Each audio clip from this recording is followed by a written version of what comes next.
Saving lives at structure fires is directly related to the speed and efficiency with which the initial attack handline is stretched. If the handline is not long enough, fire control will be delayed, and both civilian and firefighter lives may be jeopardized. If too much hose is stretched, high pump pressures will be necessary, and excessive kinks may compromise fire flows. This video will identify important considerations in stretching the initial attack handline at your next bread and butter fire. We're all familiar with the two common ways to ventilate a structure fire, horizontally and vertically. Handline stretches can be categorized in a similar fashion. Some handline stretches are almost exclusively horizontal. The line is stretched across a yard or driveway and operated on the first or second floor of the fire building. Other stretches are largely vertical and require the line be brought up several flights of stairs for operation on an upper floor. Many stretches incorporate both horizontal and vertical components and may be very difficult to complete, especially with minimal personnel. There are many ways to load hose for efficient deployment. However, most hose loads are pre-connected. This facilitates the horizontal type of stretch. Because most structure fires occur in small 1- and 2-family dwellings, relatively short pre-connected lines are satisfactory most of the time. However, long horizontal stretches, such as through a courtyard, or vertical stretches above the second floor, require other hose loads. To select efficient hose loads for engine apparatus, you must have an intimate knowledge of your response district to identify those places where pre-connected lines fall short. You must consider the number of personnel normally available to stretch and position the initial attack handline. And you must have personnel trained to properly estimate the amount of hose required to reach and cover specific fire areas. Let's examine each requirement in more detail. First, you must be familiar with your response district, especially high-risk occupancies such as industrial parks, large commercial buildings, and garden apartment complexes. Since these occupancies generally require hand stretches in excess of 300 feet, fire departments must outfit their apparatus with hose loads that allow deployment of long hand lines. Whenever possible, determine in advance, during pre-incident planning, the amount of hose you need to reach a particular fire area. One simple method of measuring the amount of hose you need without placing engine apparatus out of service or severely inconveniencing building occupants is to substitute rope for hose. Of course, efficiency on the fire ground requires that actual hose be stretched on a regular basis to keep companies sharp and to iron out operational wrinkles. Second, consider the number of firefighters normally available to stretch the initial attack handline. Obviously, the fewer the personnel, the more difficult and time-consuming the stretch. Unusually complex stretches may require committing all engine company personnel responding on the first alarm to the initial attack handline. Carefully choose hose loads based on their ease of deployment and ensure firefighters are thoroughly trained in their use. Third, you must be able to estimate the amount of hose needed to reach and cover specific fire areas. Even when you use pre-connected handlines, you must accurately estimate the amount of hose required. Some engines carry pre-connected lines of different lengths, and you must select the correct one. Or you might need to extend, or even reduce in length, a pre-connected line for efficient operation. Properly estimating the length of a handline stretch is a two-step process.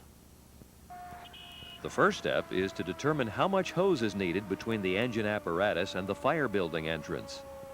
In many cases, you can quickly estimate this amount of hose, often only a length or two for private dwellings and small commercial buildings, simply by eyeballing the distance from the pumper to the building entrance. The second step is estimating the amount of hose needed within the fire building itself.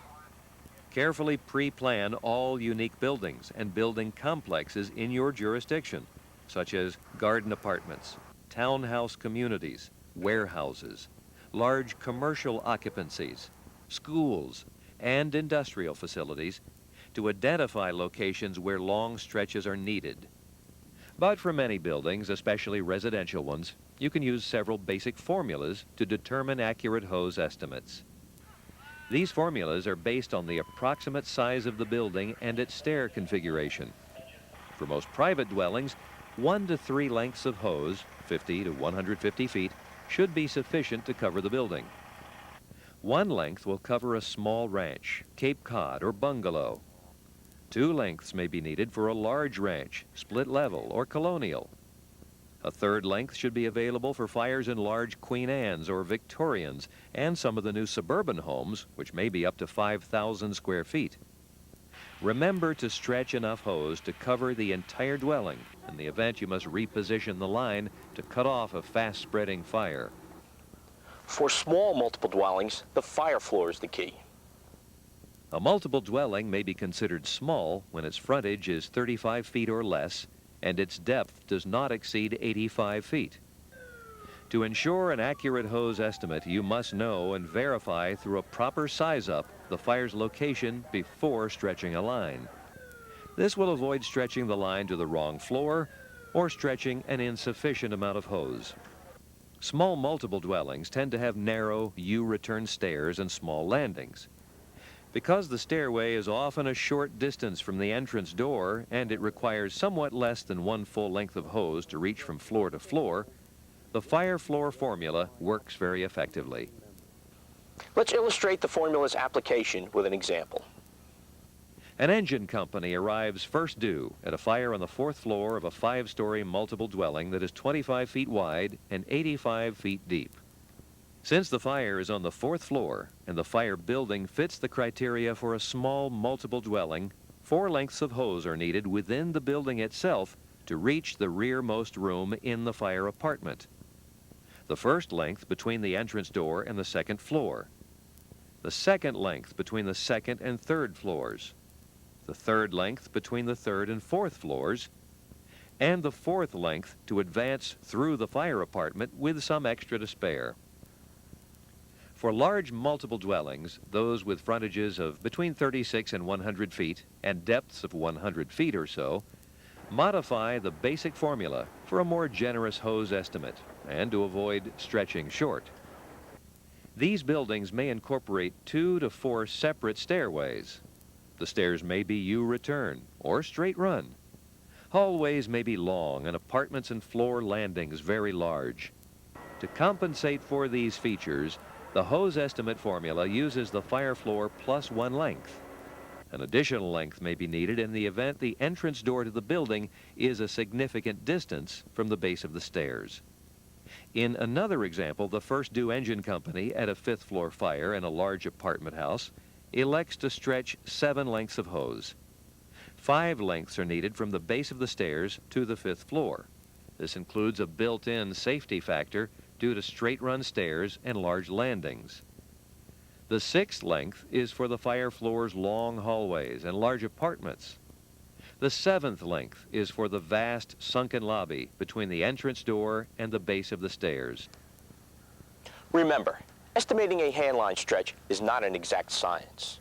In the preceding example, 6 lengths may have been sufficient, especially with U-return stairs and an experienced engine company stretching the line. While greatly overstretching leads to problems, stretching an extra length can be a wise move and provides a margin of safety against a short stretch. Occasionally, you will encounter a stair configuration that alters the basic hose estimate formulas. Some multiple dwellings feature a stairway that wraps around an elevator shaft. This dramatically increases the difficulty of the stretch and requires additional lengths of hose. Many stairways incorporate a well hole, an opening in the stairway's center that enables a single length of hose to reach from the base of the stairs to the 5th floor. If a well hole is present, you can stretch a handline much more quickly because less hose is required and the couplings don't get snagged on the newel posts. Keep in mind the following points when performing a well hole stretch. First, make sure the well hole is big enough to accommodate the charged hand line.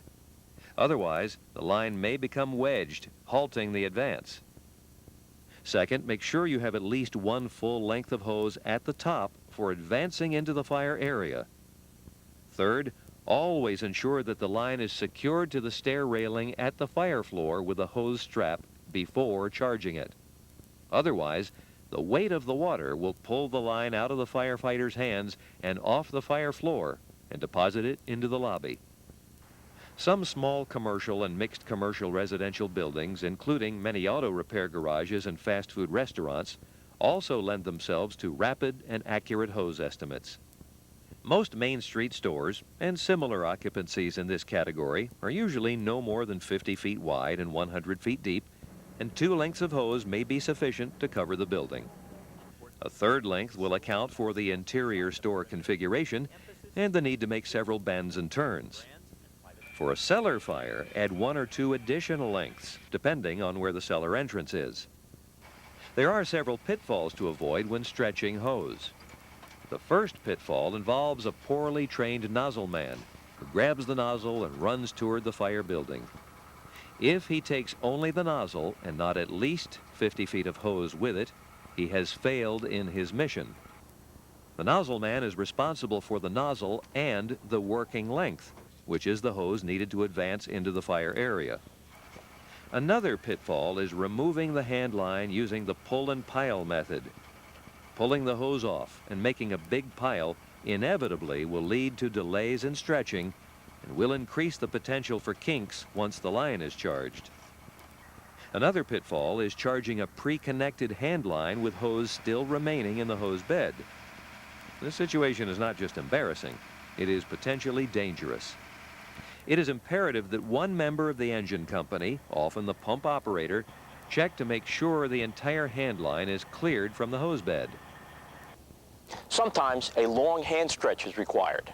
What types of hose loads are available to ensure sufficient hose can be deployed quickly? When a pre-connected line falls short, it may simply be a matter of extending the line by a length or 2. You can easily accomplish this by using short lengths of hose, sometimes called pigtails, between the chick sand swivel or discharge outlet and the last full length of hose in the line. The pigtail provides a convenient location in which to insert additional hose lengths. The hose used to extend the pre-connected line can come from an adjacent hose bed or rolled or folded hose carried on the apparatus. Engine apparatus should also include at least 1 static hose bed. A static or bulk hose bed contains hose that is not pre-connected. After estimating the hand line stretch, remove, break, and connect the necessary amount of hose to a discharge outlet on the pumper. Many static loads are 1 3/4 or 2-inch hose filled out with 2.5-inch or 3-inch hose. The larger hose may be fitted with a reducer, but often a gated Y or manifold is attached. An 1 3/4 or 2-inch hand line is pre-connected to one outlet on the manifold. The other outlet or outlets are available for additional lines. The 1 3/4-inch or 2-inch line may be bundled as a skid load for ease of transport to the point of operation. Static lines can be effectively employed at garden apartment complexes, industrial buildings, and upper floor fires in multiple dwellings. Firefighters must receive the necessary training to be able to place static lines in service quickly. A word of caution regarding the use of Y or manifold lines. It is very important to ensure the first hand line is properly stretched and charged before placing additional lines in service.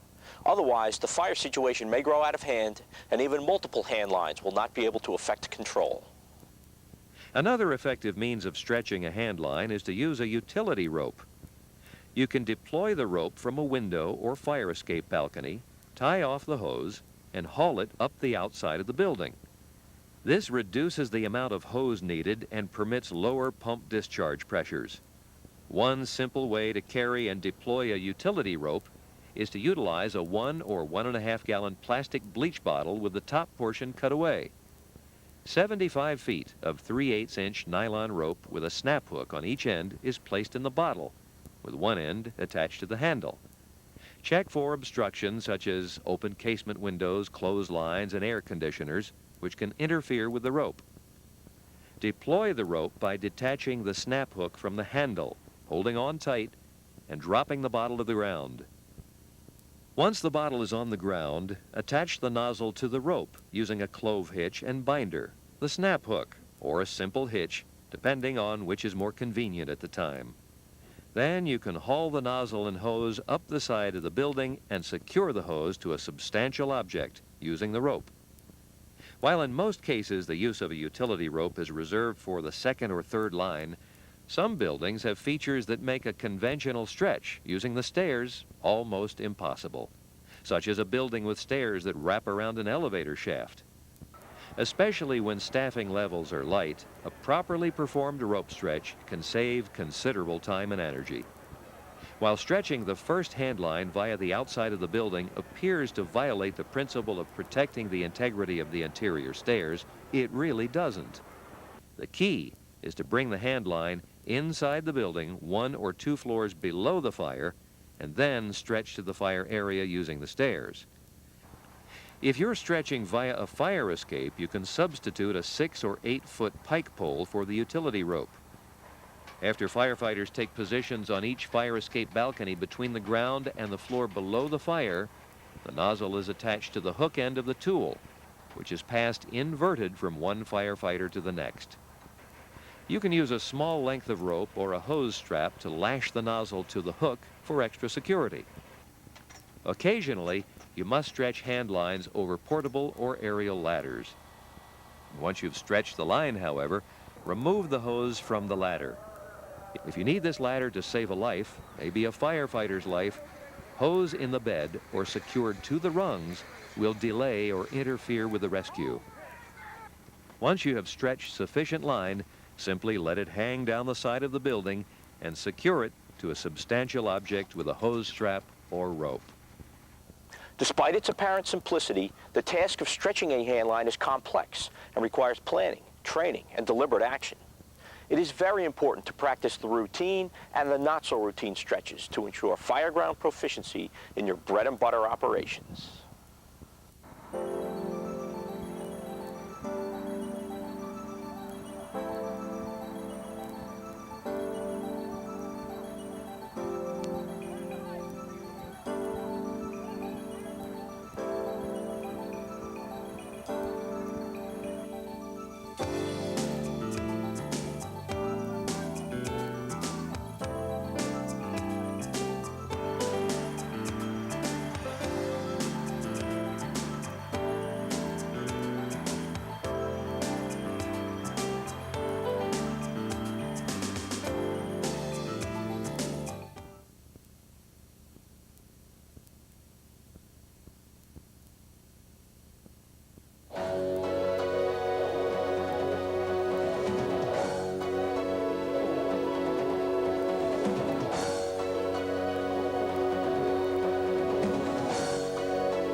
Quickly deploying and advancing an initial attack handline is the single most effective life-saving action a fire department can perform.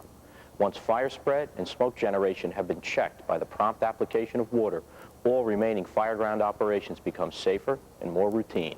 This video will illustrate techniques and procedures to help ensure your success in performing this most important bread and butter operation.